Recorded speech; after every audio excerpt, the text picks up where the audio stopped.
कभी चुंबक को देखा है?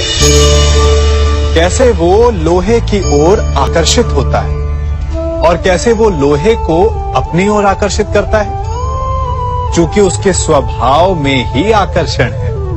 हम सबके भीतर भी एक ऐसा ही चुंबक होता है, विचार का चुंबक, जो सदा अपने ही जैसे विचारों को आकर्षित करता है। हम जो बोते हैं वही काटते हैं। उसी प्रकार हम जैसा सोचते हैं वैसा ही पाते हैं। साधु ईश्वर का नाम जपता है तो उसे ईश्वर मिल जाता है। अर्थात फल हमारी सोच पर निर्भर करता है। ओस की बूंद यदि केले के पत्ते पर गिरे तो वो कपूर बन जाती है, सीप में गिरे तो मोती, और यदि विषधर के मुख में गिरे तो विष। बूंद एक है, परंतु उसके प्रारब्ध भिन्न है, क्योंकि उसे आकर्षित करने वालों का व्यवहार भिन्न है। इसलिए यह आप पर निर्भर करता है कि आपको भविष्य में विष चाहिए या अमृत। स्मरण रखें, हम वही बन जाते हैं जैसा हम सोचते हैं, जैसा विश्वास रखते हैं।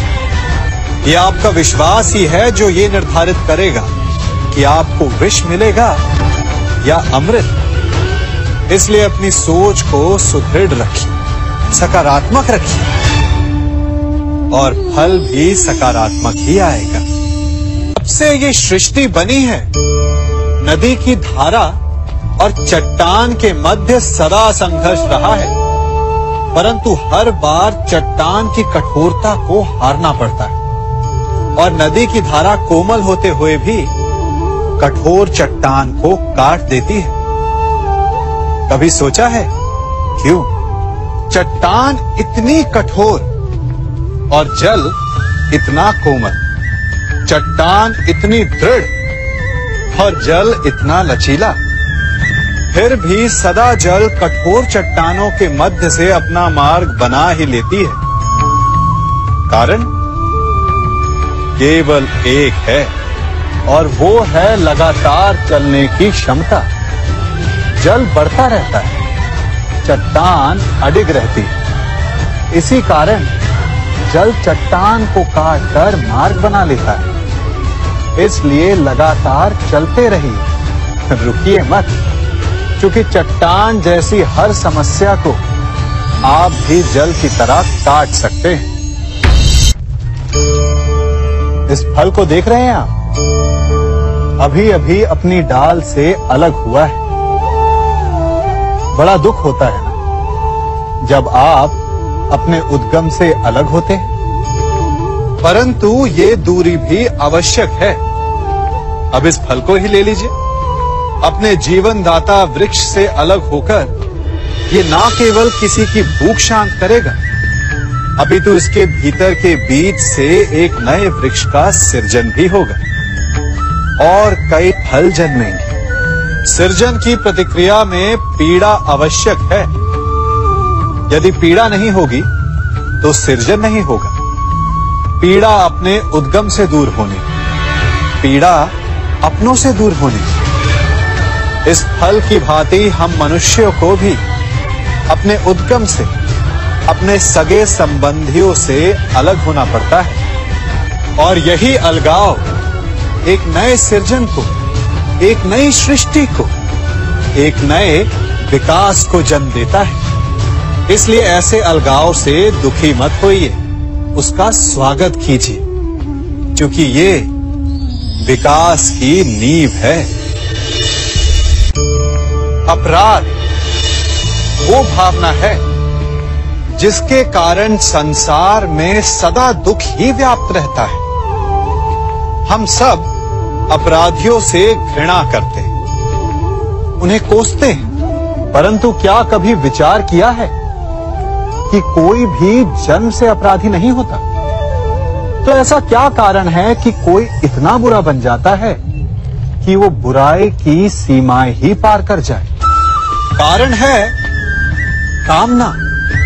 यदि कामना पर नियंत्रण ना रखा जाए यदि कामना को पूर्ण करने के लिए परिश्रम ना किया जाए तो वो तृष्णा में बदल जाती है, और तृष्णा लालच में, और लालच छल में, और छल करते ही मनुष्य अपराध की ओर अपने पग बढ़ा देता है।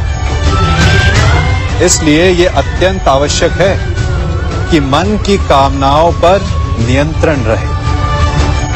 यदि मन पर नियंत्रण रहेगा तो अपराध पर स्वयं ही नियंत्रण हो जाएगा।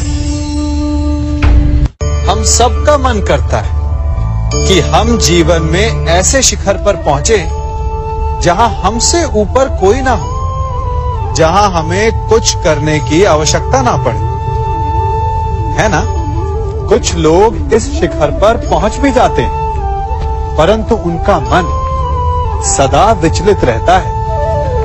इतनी मनोरंजक बात है ना कि जिस विश्राम को पाने के लिए हम इतनी मेहनत करते हैं, इतना परिश्रम करते हैं, वो हमें मिलता ही नहीं।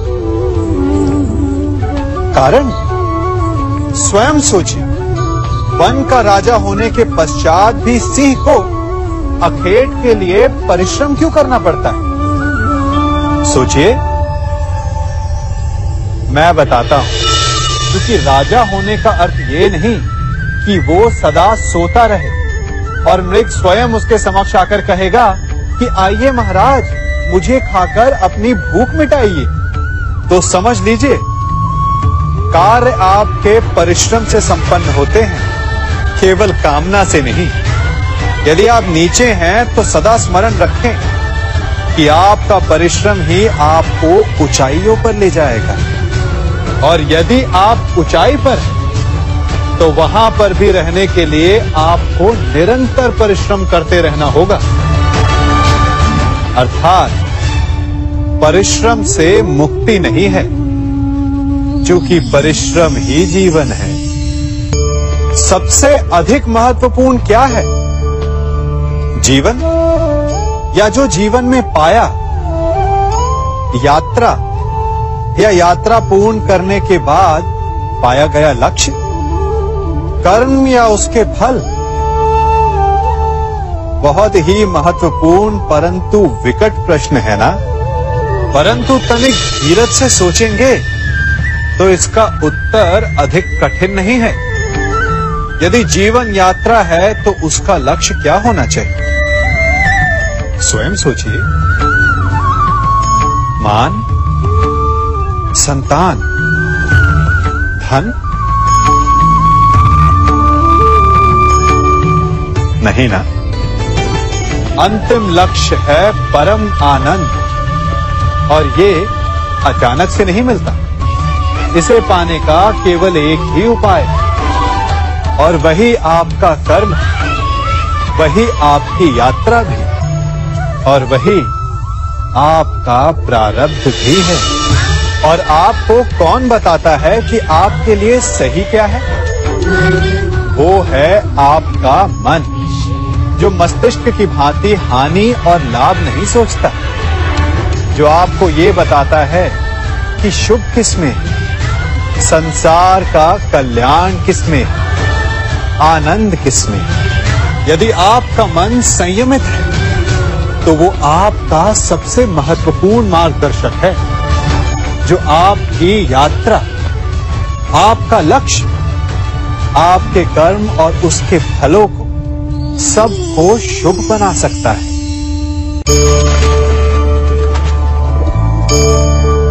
इन पक्षियों को देख रहे हैं आप? इनका उड़ना वायु में इतना संतुलन मुक्त कर देता है ना? इन्हें उड़ते देख आपके मन में भी इच्छा होती होगी कि इन्हीं की भांति आप भी स्वतंत्रता से उड़ पाएं। ईर्ष्या होती है ना, जब आप इन्हें खुले आकाश में ऐसे विचरण करते देखते हैं। पर कभी सोचा है, इस उड़ान को, इस स्वतंत्रता को पाने के लिए कितना परिश्रम, कितना अभ्यास किया होगा इन्होंने? आकाश में उड़ने से पूर्व धरती पर कितना गहन परिश्रम किया होगा इन्होंने? इनके माता पिता ने पहली बार जब इन्हें पंख फड़फड़ाने को उकसाया होगा तो कितनी बार गिरे होंगे। पहली बार वायु में उड़ते समय कितना भय लगा होगा इन्हें। अपनी पहली उड़ान के पश्चात धरती पर उतरते समय गिरकर कितनी चोट खाई होगी। इस उड़ान का, इस स्वतंत्रता का ये मूल है। यदि आप ये दे सकते हैं तो अवश्य आप भी इस स्वतंत्रता को पा सकते हैं। इन पक्षियों की भांति ही अपने चारों ओर जब भी आप किसी सफल मनुष्य को देखें तो उससे ईर्ष्या ना करें। उसके परिश्रम और पीड़ा को समझने का प्रयास करें जो उसने यहां तक पहुंचने में पाई है। प्रेरणा लें, प्रयास करें और स्वयं भी सफल हो जाएं।